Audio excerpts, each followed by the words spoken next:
long-term relationship with consumers. That doesn't necessarily happen through programmatic. Programmatic may contribute a little bit, but ultimately the behaviors that we saw on mainstream media need to in some way reflect on the digital media, which has now become mainstream. When you look at the numbers today, I'm not allowed to give numbers. That's what the dentsu team will. Digital media is mainstream. Everything else is after that, and the way it is growing. So these are the questions I want to raise. I'd like to end by saying this is the 26th year of Exchange for Media. We are grateful to all of you for patronage, for partnering with us, for making us the trusted source of information.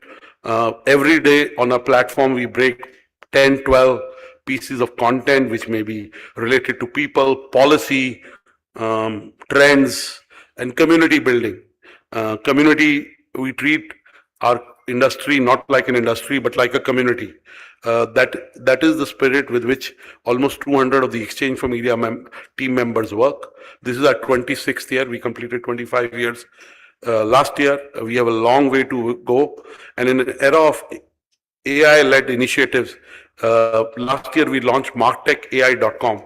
As the marketing technology spends grow, and as the role of AI in advertising decision making and the AI tools and the agentic tools grows, we'll be there pivoting to be able to help you with decisions in an AI-led economy. That's our mission. Over the last 25 plus years, we've continued to reinvent ourselves, seek your support, and create something which is of value to you. Hopefully, over the next few years, we'll continue to do so. Thank you for being here at the 10th edition of the dentsu e4m Digital Advertising Report 2026, which we launch today in some time. Gratitude to Mr. Rajdan, Mr. Devanathan, and the entire dentsu team for partnering. And it's also a very nice looking report. I must say, it's a very nice, the cover is really nice. I'm not going to give it away. We'll unveil it. But I'm sure you'll find some insights, data points, and some trends that will help you do your job better. Thank you. God bless you.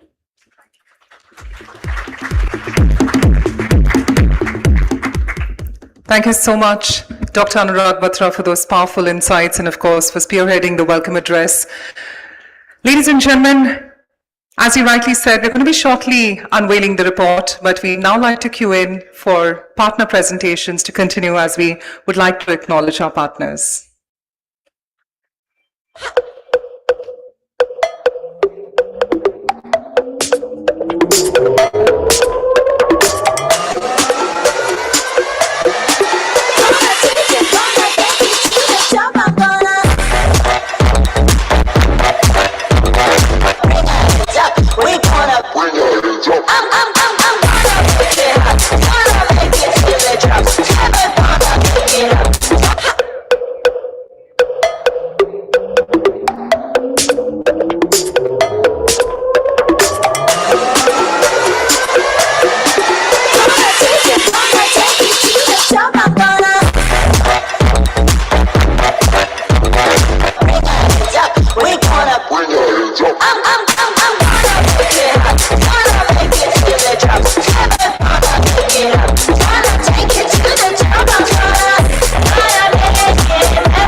A big thank you to all our partners in supporting us on the 10th edition. Ladies and gentlemen, now it is time for us to get to the unveiling of the dentsu e4m Digital Advertising Report 2026. I'd now like to take the honor of inviting all our dignitaries to join us on stage, starting with Dr. Anurag Batra, Chairman and Editor-in-Chief, Exchange for Media and BW Business World. Let's give him a warm round of applause, along with Harshad Azdan, CEO, South Asia Dentsu, Priyanka Khaneja Gandhi, Heads, Ads, Marketing and Creative Solutions, Amazon Ads India, Mr. Naval Ahuja, Co-founder, Exchange for Media Group, Narayan Devanathan, President and Chief Strategy Officer, South Asia Dentsu, Abhi Biswas, VP Consumer Insights Dentsu, Anapta Sarkar, VP Brand and Communication, South Asia Dentsu, Prabhupreet, Group Head Research Dentsu, Shrikant Ganesh, EVP Account Management, Dentsu Creative India, Hemant Shisagar, Chief Business Officer, Financial Services, FinTech, Dentsu. Sahil Shah, CEO, Dentsu Creative, Subar. Naveen Dhananjaya, Global CXM Lead, Dentsu Global Services. Visuke Murai,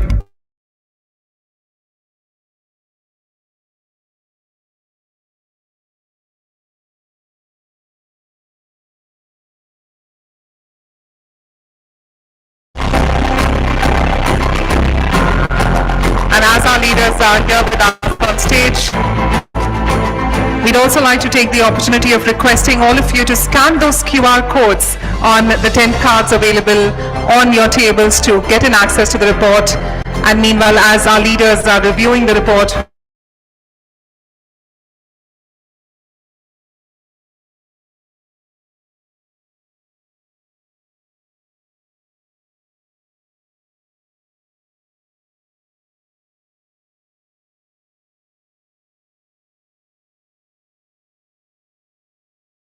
with that momentum, and thank you so much to all our leaders for joining in. And with this, if I may take the opportunity of requesting Mr. Harshad Azdan to please stay with us on stage and allow us an opportunity to have your thoughts on the same. Thank you, Mr. Azdan.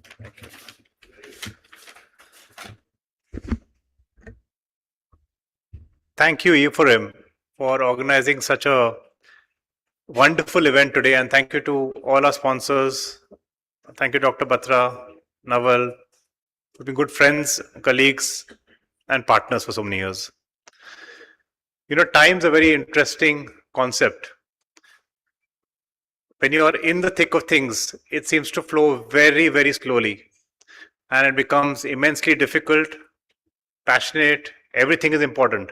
But if you zoom out, you realize that many things have passed by, and there are patterns which start to emerge. And this report is an example of exactly what time does. 10 years ago, we had started talking of digital.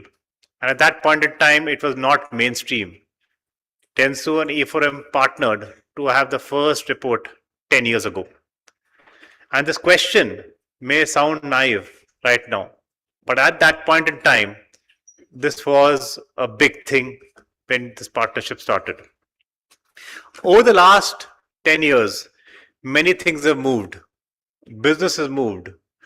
We've got digital from a business perspective. We've also seen that all the communication which used to happen through paper, a lot of it has moved digital. Attention used to be very easy to get 10 years ago, and now it's totally splintered. And what has this done to our business, our media and advertising industry? Media has stopped being about reach alone, and advertising is not only about messages. Growth is not at all only about scale. So over the last 10 odd years, I'm grateful to this partnership with e4m, and we've built this partnership every year, releasing and building on the trend that we started off in 10 years back.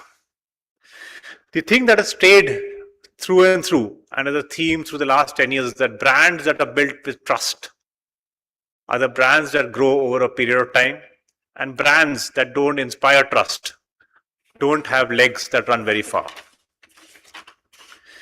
Over the last 10 years, dentsu has also changed its philosophy or built on its philosophy. And our philosophy of the last 2 years around innovating with impact. I'd like to take a minute to talk about that. Impact for dentsu means anything that we can do which creates social good, which does the right thing for society. For us, impact means that a brand can impact culture. It's about media which creates a message and doesn't interrupt. When creativity is actually solving a problem rather than just being one thing in your armory of things. So hence, over the last 10 years, the questions that we've raised, the trends that we've seen have all built and brought us to the stage today, where we truly can say that the next 10 years will not be the same as the last 10. And the companies that stay will be the companies not just which build tools, but those which know how to use them. So thanks once again to the larger audience. And with this, I'd like to invite Abhik, who's been with this report from day one and been guiding the report through everything. Abhik, over to you to reveal what the report contains.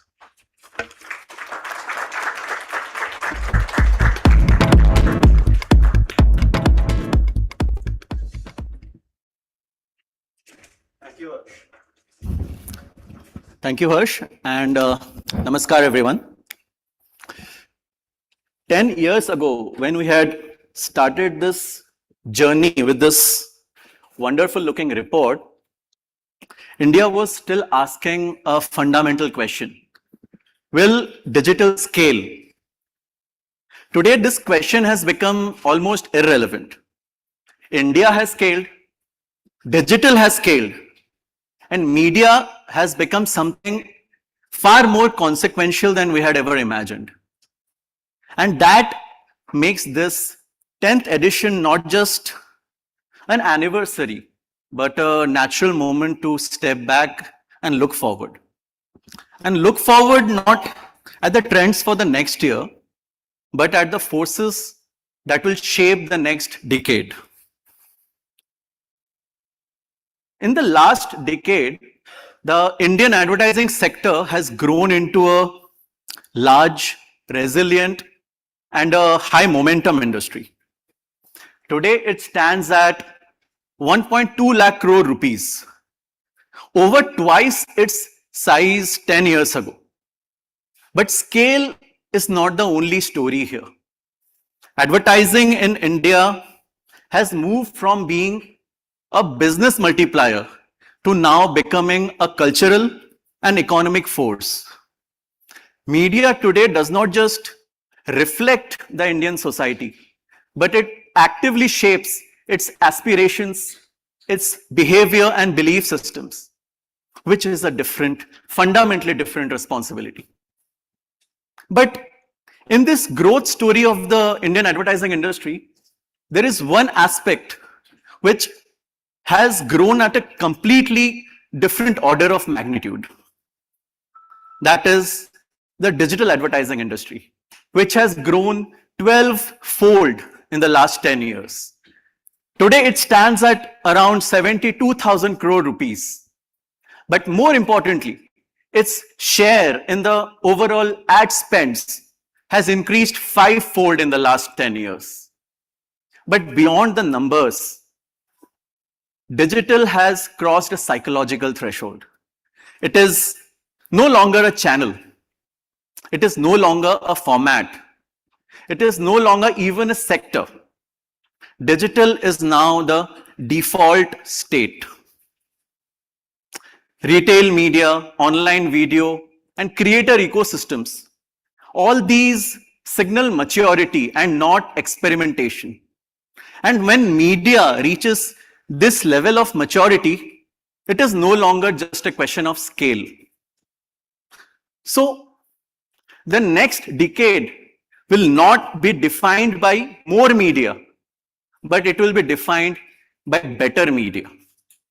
We have already started witnessing these shifts from reach to attention, from targeting to trust, from personalization to empathy, from platforms to ecosystem.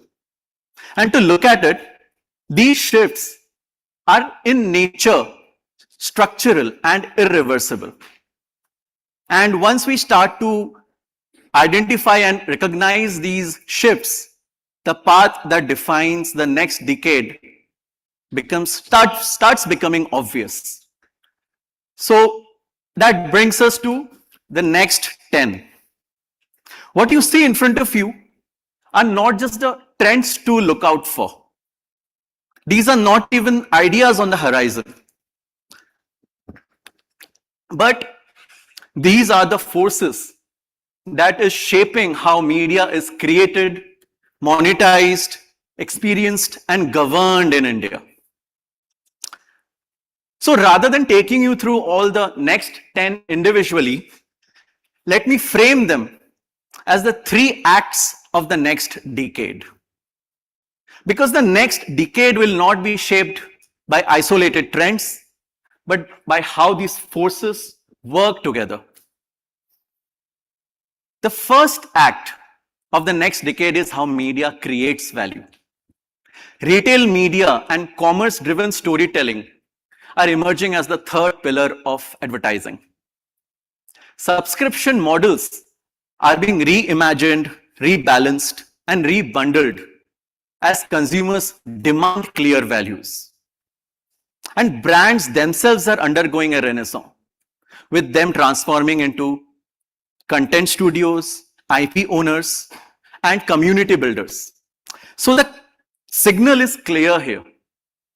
In the next decade, growth will come from commerce, content, and brands converging as a system. And this growth will come from integration and not interruption. The second act of the next decade is how media builds meaning. India's creative renaissance is being powered by demographic shifts, by regional voices, by women-led narrative, and by Gen Z expectations. Purpose-led storytelling is also evolving from mere statements and messaging to participation.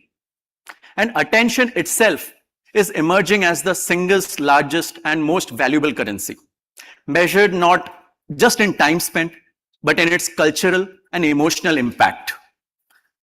So in the next decade, the strongest brands will not chase culture. Rather, they will participate in it and help shape it. And that brings us to the third and perhaps the most consequential act of the next decade, how media governs itself. At this stage of maturity, trust defines omnichannel presence. Consistency, transparency, and consent are no longer optional. Personalization is also evolving into empathy. Media now goes beyond just identity and is beginning to understand context, intent, and emotions. And this is where media starts to govern itself. Artificial intelligence now moves beyond just optimizing media to making decisions at scale. And when media starts to become intelligent and autonomous, media also becomes experiential. Immersive and spatial media are redefining how people experience the 3 C's, that is, culture, content, and commerce. And this is where India has a unique opportunity. With its digital public infrastructure, with its AI capabilities and huge cultural depth, India can now lead the world in building a self-governing, ethical, and a human-centric media ecosystem. So, as we enter the next decade, 3 fundamental truths stand out. Attention is the new currency, trust is the new scale, and culture is India's greatest global advantage. So, the media of the next decade will not just grow businesses, but it will shape how India sees the world, and how India is seen by the world. Dhanyavad, everyone.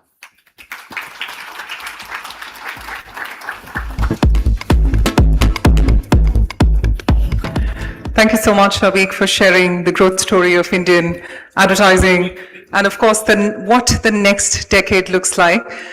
We'd also like, in interest of all our audience members who are present here, who are in the knowledge-seeking zone, to also access the QR code, which we're going to be displaying right now on the screen. This QR code is going to be helping us in bringing that report. The team has just confirmed that they'll take a couple of minutes to upload that. But I've also been informed, and we've been regularly announcing, is that the QR codes are also available on your tables. Is there someone who still feels an opportunity and has missed out the scan? Please do let us know. Just by show of hands, is there anyone in the room who has been able to download the report? If you can just raise your hands up, we'll get an answer from that. Do we have the seekers in the audience who have gone ahead? Can we just give a minute for that? We'll just request and urge all of you to please, on the pamphlets, there is the QR code. We'd request you to please go ahead and download the report right now. We'll give you a minute for the same. We just request the audience members to do that right now. Thank you. And anyone who's been able to do it, if you can just raise your hand, I'll get a confirmation. Yes, you've got the right pamphlet in play. We just give you a minute for the same. Thank you.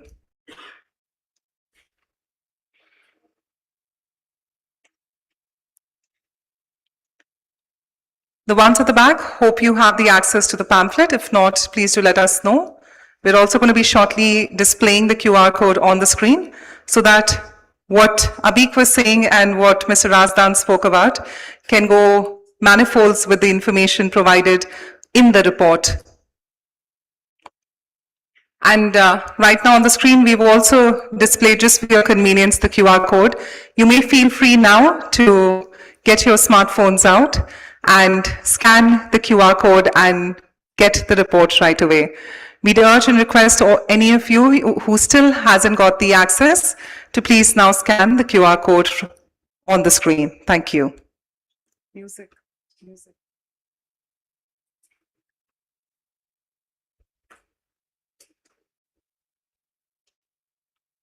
We can still see a few of you trying to scan. We'll just wait for another 30 seconds.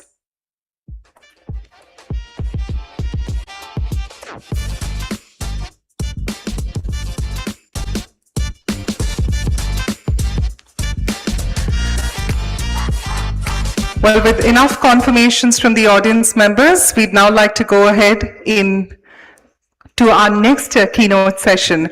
Ladies and gentlemen, for our first session, we have with us the CEO of Dentsu Data Artist Mongol LLC, Executive Director Data and AI Solution Center, Dentsu Digital Inc. Let's now take the opportunity of calling upon stage. Please join me in welcoming Amar Sana. Let's give him a warm round of applause as we welcome him.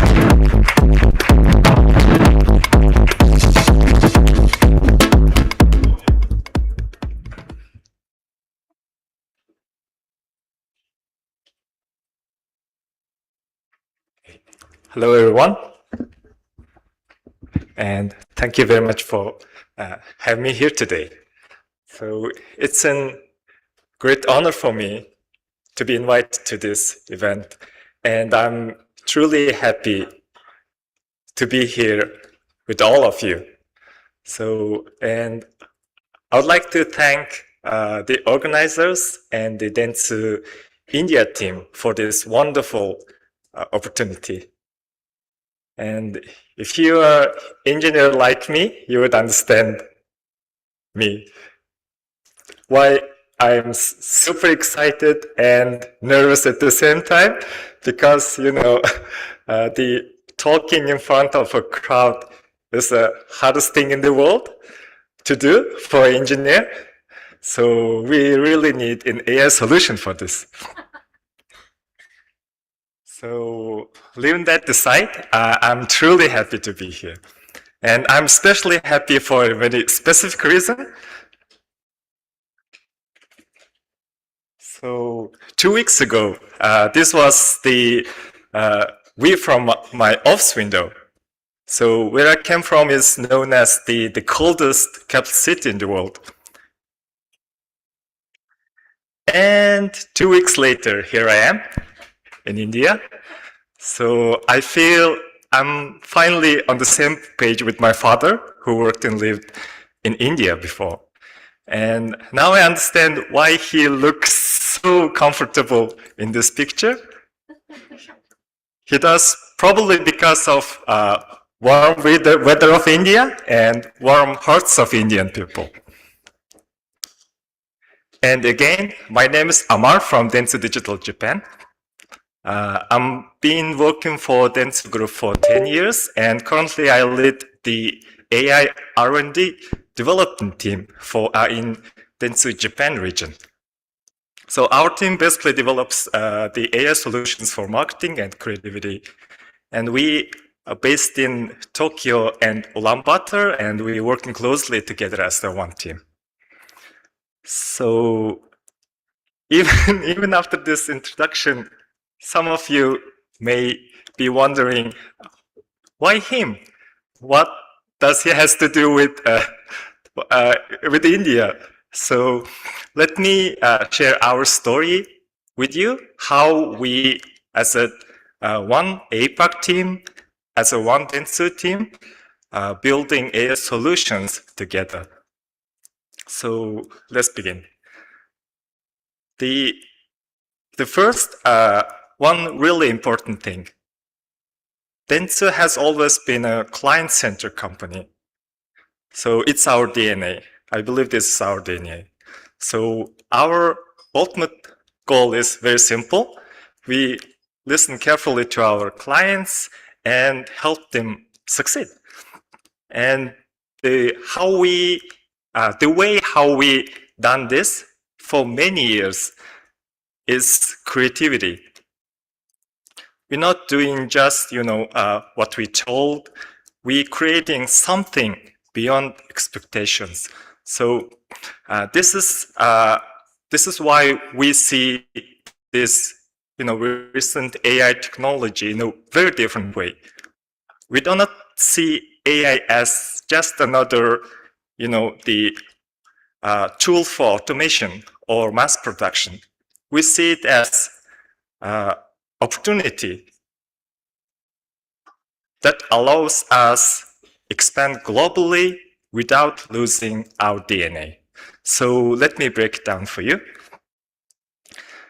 So now I would like to talk about our client needs. So we listen carefully to our clients in every region, every industry, and every market. So personally, I mainly work with the Japan region. So over the last 2 years, we received the incredible amount of requests from our clients. So, and the most interesting thing is these clients' needs evolving very fast.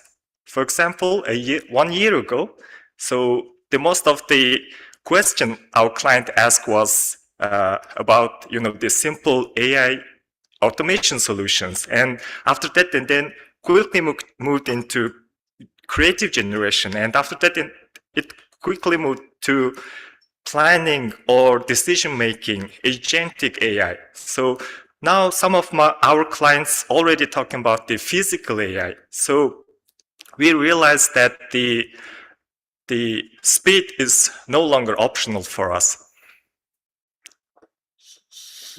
Yes. Oops.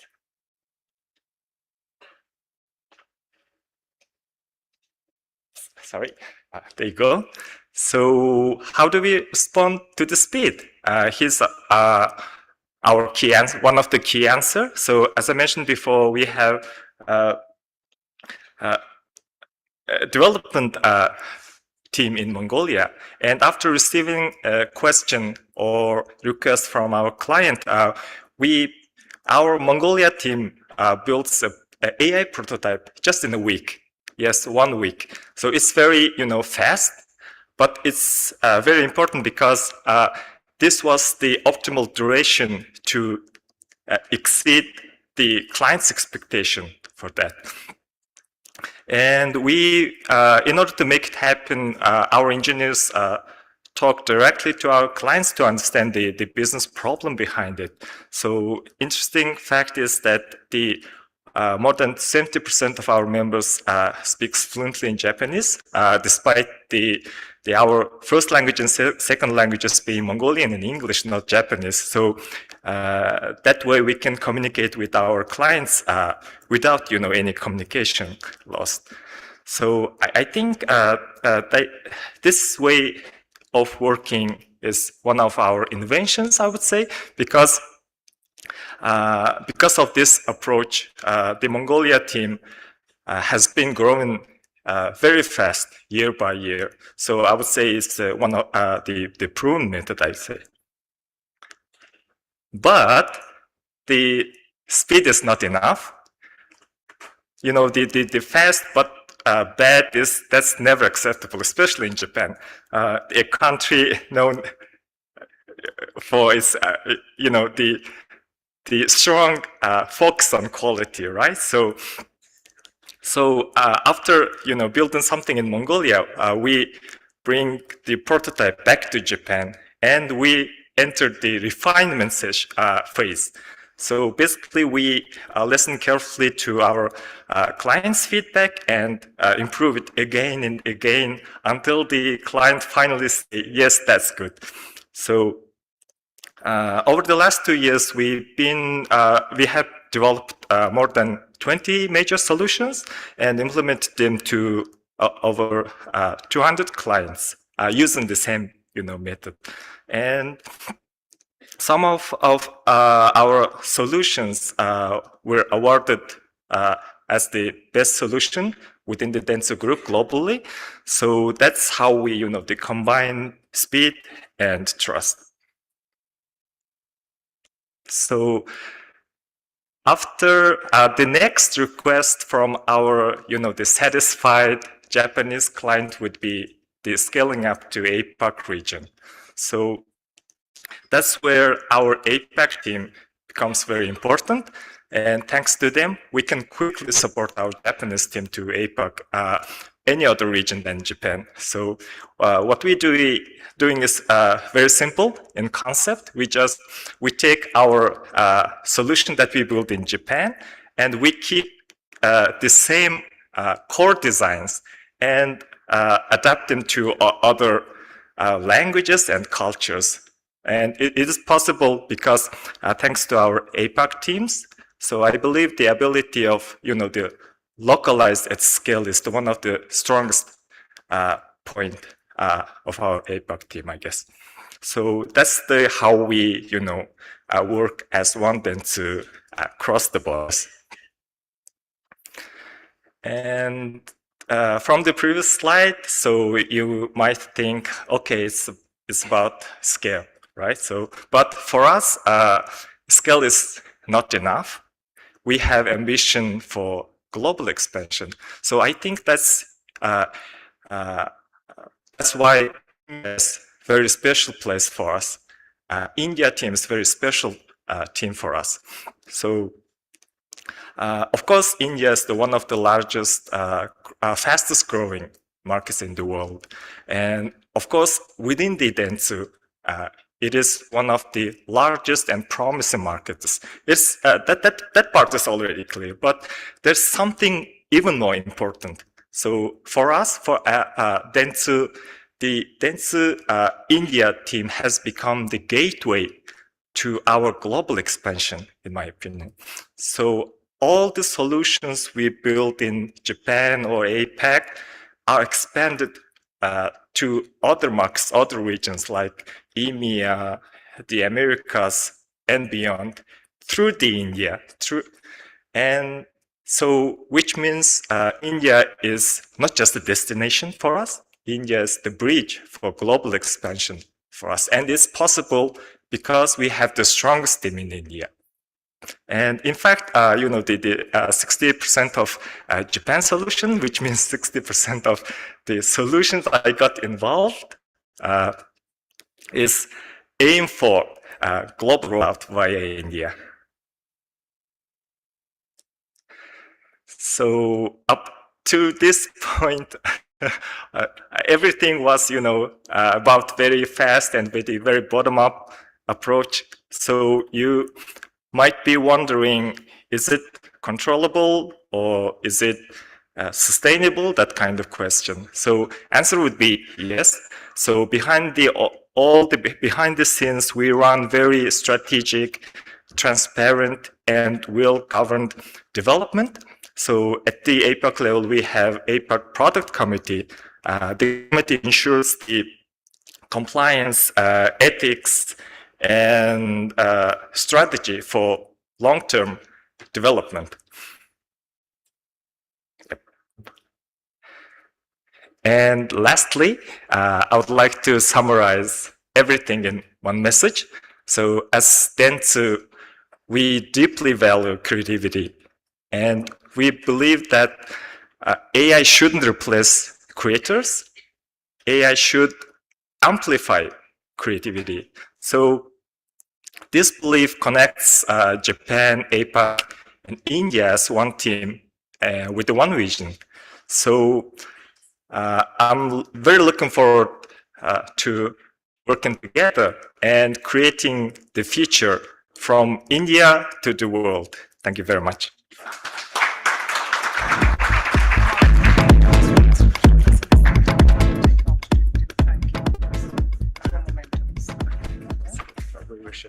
In the center. In the center. Yeah.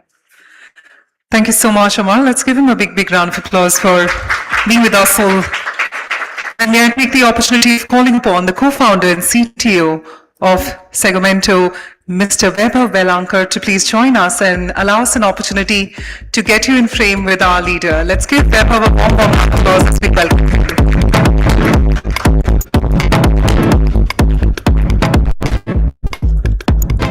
As Amar rightly said about the client-centric approach, dentsu overtakes and they've been able to get those award-winning results. Let's continue that applause as one dentsu. Everyone coming in together, the transparency, ethics, the strategy, all in totality coming in from the leader. Thank you so much, Amar, for joining us, and thank you so much, Vaibhav, for gracing us with that presence. And now, ladies and gentlemen, on the other side, let's get set for the first fireside chat for today.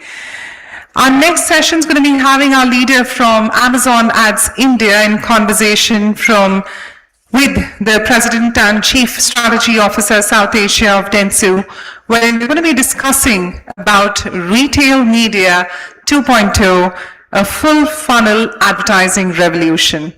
But whilst as the stage is being set, may I please remind and urge everyone, there's a lot of key insights which has happened so far from the afternoon. Do take that opportunity to post it on social media with our hashtag Dentsu E4m report as one word. We'd request and urge all of you to take that opportunity during the pause moments of our event to continue voicing your opinion on social media, because collectively we can all come together as an industry and grow forward. As rightly said, it's all about the next decade on the other side. Now, ladies and gentlemen, please join me in welcoming the two leaders in conversation, starting with Ms. Priyanka Kanesha Gandhi, Head Ads Marketing and Creative Solutions, Amazon Ads India. Let's give it a warm round of applause if you welcome her. Conversation with Narayan Devanathan, President and Chief Strategy Officer of dentsu.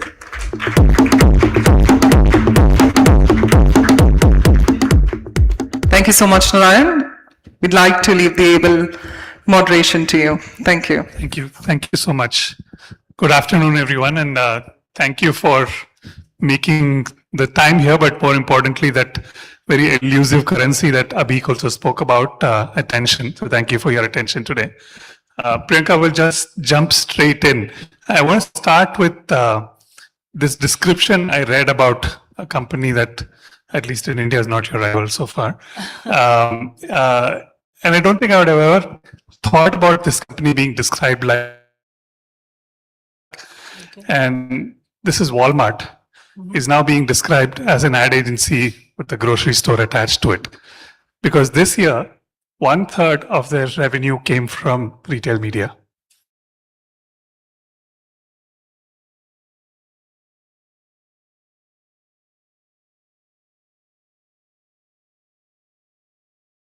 Have a whole host of ad solutions, right from video to, display ads, to social amplification through influencers, and all the way down, shopping touchpoints, all being provided in a unified way through one service, right?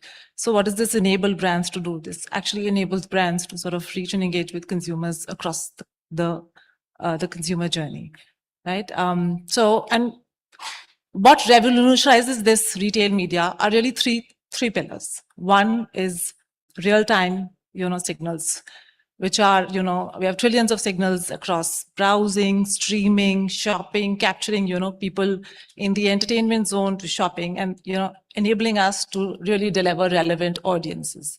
Second, like I just said, the advertising suite of solutions, media spanning across awareness, consideration, and purchase. And third, and the important one is measuring, holistic measurement. Because of the signals and the audiences and the solutions that they have, the ability to measure outcomes right from, brand building to purchase. So really delivering business outcomes for brands. And that's what retail media 2.0 is. It's not just an evolution. I think it's transforming the way brands can grow and how retail media can enable growth for brands. And going back to stats, since you started with some stats, if you go and look at retail media in more developed, penetrated markets, let's take US for the example, the retail media spend is already at around 50 to 20% of overall ad spend. With a very remarkable growth trajectory. It's been growing, it's been the fastest growing channel, growing at over 17% year on year. And some market forecasts actually sort of predict and forecast it to surpass TV ad revenue, fully. Retail media on itself, Wow. surpassing TV ad revenue by 2028. Now let's look at India. I mean, India in 2025, of course, you will reveal more stats for 2026, but as of now, it's over 10% of the ad spend has been retail media. It's been, it's got the similar growth trajectory as your other markets growing, and projected to sort of grow at 25% year on year. So there is a strong sort of growth trajectory to it. But it is all sort of, based on a solid foundation of delivery for brands. And I was really energized to see the first trend that your own report sort of built out, which was commerce, content, culture, and I would put content as culture and trust. So, the power of all these three combined, with retail media sort of building it together, I think is really how they can enable brands to grow in a far more transformative way. I'm going to pick up on something that you just said, and at dentsu, we are not strangers to retail media ourselves, and Amar-san and Yosuke, who's here from our Japan team, also can speak to the fact that, we were early on experimenting and building one of the strongest retail media solutions with 7-Eleven. But like you're saying, those are physical signals, and I hate the word phygital, so I won't go there. And we evolved to omni-channel, but I think the part about real-time signals, that seems to be the turning point, the inflection over here. So how does that, and what are the other moving parts that fit into saying retail media 2.0? And by that, I think retail media is such an understatement of what this ecosystem is. Maybe you can come up with a different name, but establishing the fact that nothing today delivers full funnel solutions across the consumer journey. Can you talk a little bit more about that? Yeah, so if you look at, our own selves and audiences around, right? I mean, the jargonistic way of it is saying consumer journeys are non-linear, but what it really means is people are spending time across so many touch points, right? Attention spans are falling down, which means, unlike, the earlier world, a single touch, it's very hard for any single touch point, one or two touch points to be able to do the task of making people aware of the brand, then, building preference, and also, nudge them to, purchase at the shopping journey. So a full funnel advertising is, and what, full funnel advertising actually enables brands to be present across the journey. And what it means is, it helps you to drive awareness. There are, avenues like video streaming and all, where you can sort of do brand storytelling, which makes people aware that the brand exists. Then, for consideration, you can remarket those audiences when, consumers are evaluating brands as an option. And finally, at the shopping, touch point, you can again sort of, nudge them with specific ads and, to convert. So therefore, sort of it enables you to reach the right audience at the right time across the journey and, helps you to grow the reach pool, build preference, and drive conversions. It also drives loyalty, right? Which is the whole cycle of how you sort of grow consumers and, keep them in your fold and grow brands. So that's really, the power of, that is really what full funnel advertising is. And it's actually different. And I would like this moment to also say it's different from performance, because performance marketing has been used very often, and, it's grown for all right reasons. But the difference really is performance marketing is all about, catching or reaching out to shoppers who are there to sort of buy, like in market audiences, and use tactics and strategies to really convert them. So it's really talking to or addressing your buyers of today. But what full funnel advertising enables you to do is, in a holistically planned, simultaneous way, helps you to grow your brand reach, create consumers for tomorrow, while also sort of, tapping into the consumers who are buying today. So, there is long-term growth while, taking care of the current near-term and short-term sales, because you are looking at a full funnel view and you are implementing a full funnel sort of a strategy.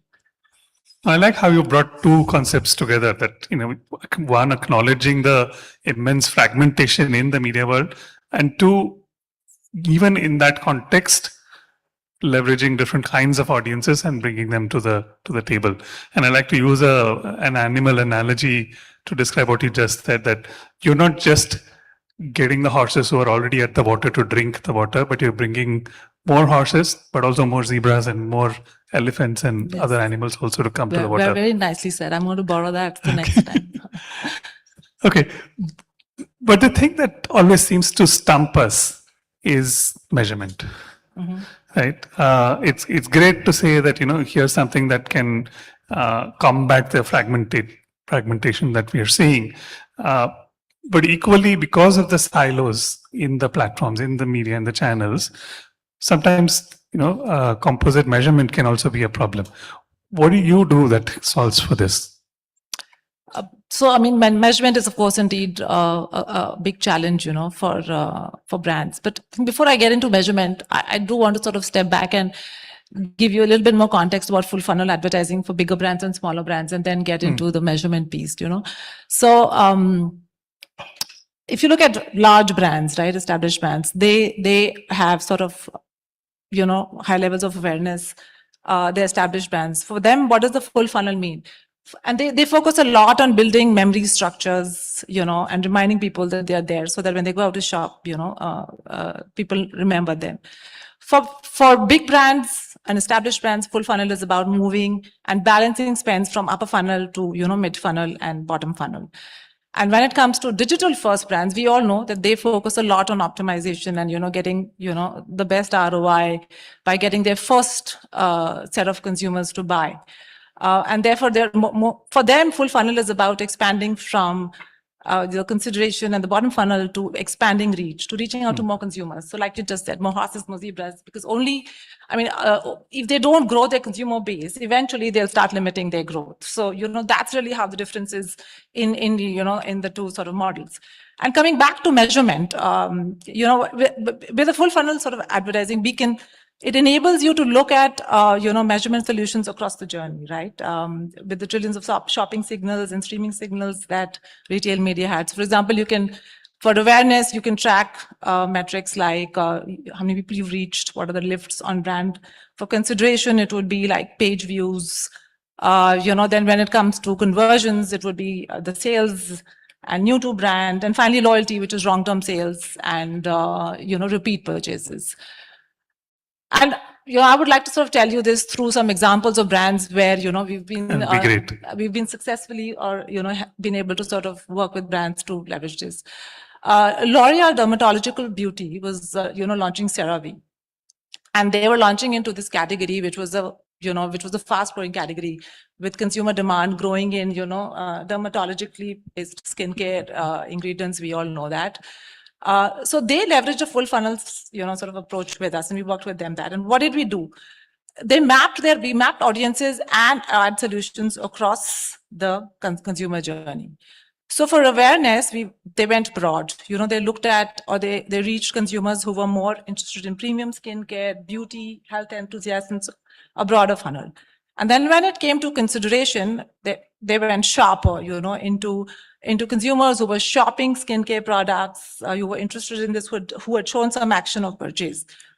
And finally, for conversions, we went to browsers who had actually through the previous, through the remarketing of consideration, had browsed CeraVe and past purchases to sort of, get to the final purchase. So therefore, this enabled them to touch, the consumers across and deliver a full funnel solution. And as a result of it, CeraVe actually became the number 3 brand within this category, within 6 months of its launch. So this is an example of how, a full funnel view of building or driving demand can reach to rapid sort of market penetration, of course, with execution excellence and, the ability to optimize, because we get signals, and we can track actions on a more real-time basis. It also allows us to optimize. Similarly, Colgate, when they had launched their premium toothpaste, whitening toothpaste, we deployed a similar strategy versus going, only performance out or doing awareness separately and performance separately, a full funnel view, which enabled them again to sort of, reach a high growth level very quickly and become the bestseller within, 3 months of their launch.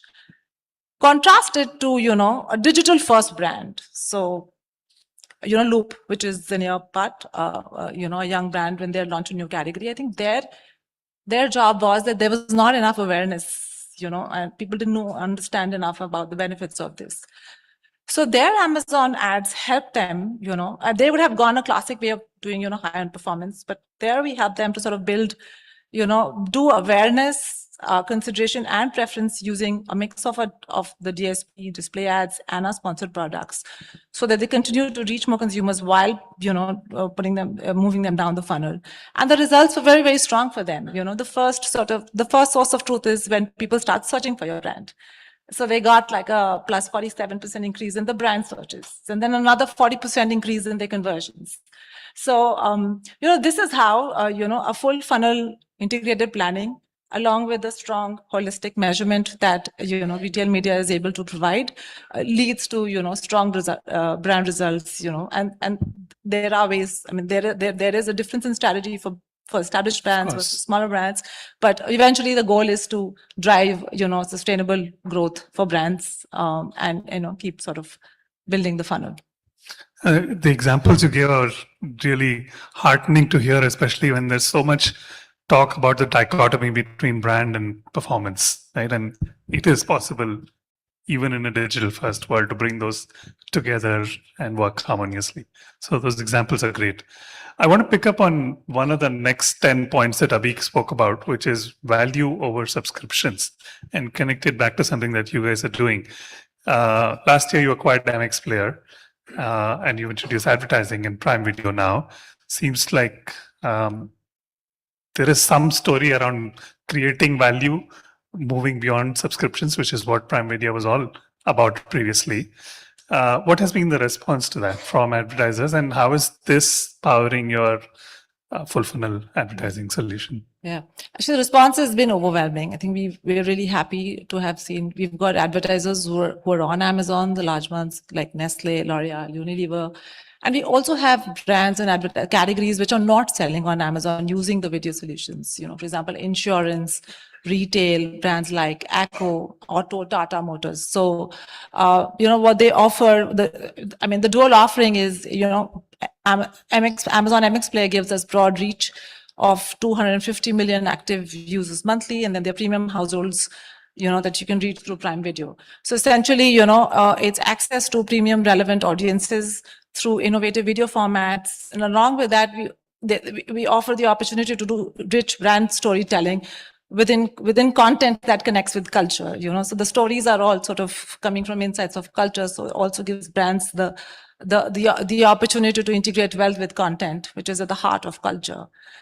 And here's what makes it really powerful is the fact that, we've got the signals And therefore it sort of, completes the full funnel view, because someone who's watched, let's say, an ad on Prime Video can be shopping on .in, and we can measure that. So the integration of streaming with shopping signals is actually, helped retail media move up the funnel and be able to sort of, reach consumers in rich formats and drive reach there, and also sort of, measure outcomes at the bottom funnel. So it connects. It actually sort of paved the way to connect investments from brand building to business outcomes. And also great demonstration of connecting culture, content, and commerce, Yes. I guess. We've successfully avoided using the phrase AI so far, but let me bring that into the conversation. So we can't avoid it. And maybe we shouldn't be avoiding it. But how are you building it into the solutions that Amazon Ads has? So as AI evolves, so do our solutions of ads. Okay, and we are committed to sort of innovating in this space. But let me highlight just two solutions here today. One is AI for really campaign planning and management. We already have tools, AI solutions like Brand Plus and Performance Plus, which help optimize for brand objectives and performance objectives during planning. And we're soon going to be launching agentic AI solutions here, which will transform and simplify how planning can be done, right? The who to target, how to do the planning. So evolving that space and making it far easier for, brands to sort of use it, so that first it optimizes well and it saves time and gives you more thinking time to plan the journeys. The second space for us is creative AI, and for us, we have advertisers, brands, and businesses of all kinds, including a lot of sellers who come and sell on Amazon, and ads is a powerful tool for them to also grow. So our creative AI solution is all about sort of giving access to brands and businesses of all kinds to, enable them to make, better creatives, rich creatives, and do greater storytelling. So we already have Creative Studio, which, creates image and video ads. And again, soon to be launched, will be an agentic version of it, which will be like having a creative director for them, right? Who can then, guide them, they can collaborate, they can iterate, it's more like having a director who listens to you, takes your feedback, changes. And so those are the two spaces, that, we're really excited about to be able to benefit brands, advertisers, and businesses of all shapes and sizes. Okay, that sounds exciting. My last question to you is around the future. And you kind of spoke about how the solutions that you have are relevant to large established brands as well as smaller brands as well, D2C as well as, those brands that grew up offline and are now in a digital first world. But I want to think of India in a slightly different place. And I think it's a cliche now to say that India has many Indias and moving at multiple different speeds. But as the market, especially this market, evolves really rapidly, how do you see retail media itself evolving? I mean, we are at 2.0, but I can't see 3.0 being too far away. And what will that look like? Yeah, I mean, if you look at the advertising estimates, we are in India at about 1.2 to 1.3 lakh crore of ad spend, right? With digital now being over 60%. I mean, just in terms of numbers, I think retail media is expected to be 15% of the ad spend in 2026. So there will be sort of, growth there. I think what is retail, I mean, it is just the adoption of full funnel advertising through retail media. I think it's no longer going to be an option. I think what I see as a trend is retail media being like an active, brand partner, for brands to use, to grow their businesses and grow their brands. It's not an option. I think it's a necessary competitive advantage that brands will need to have, and we see that as growing, and the integration of streaming TV and shopping destinations is a more recent phenomena. So I think that the full use of that and that really driving brands growth is what we see as what I would think is the next sort of journey for retail media in the next 1 or 2 years. The outlooks are strong. So yeah, we hope to be sort of being stronger partners for and building bigger brands and smaller brands and driving brands growth. It'll be a way. So I mean, retail media 3.0, it will be the way how brands will grow.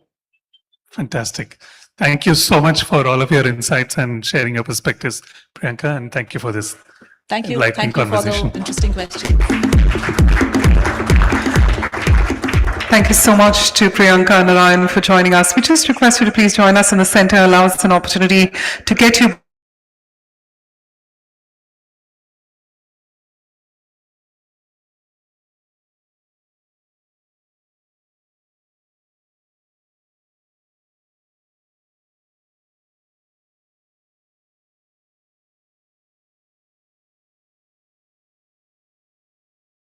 Retail Media 2.2. It is now time